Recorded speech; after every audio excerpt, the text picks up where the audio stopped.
Gas fees can eat your profits if you're not careful, so here's how to keep them low. First, always check the network you're using.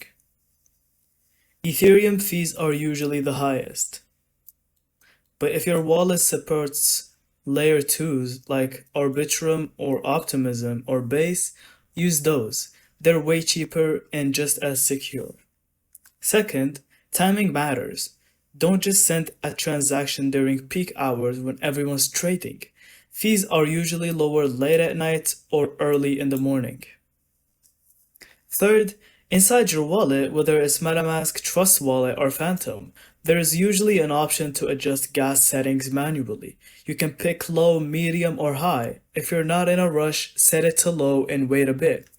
Fourth, batch your transactions. Instead of swapping 5 times in a row, do one bigger swap. That saves you gas overall.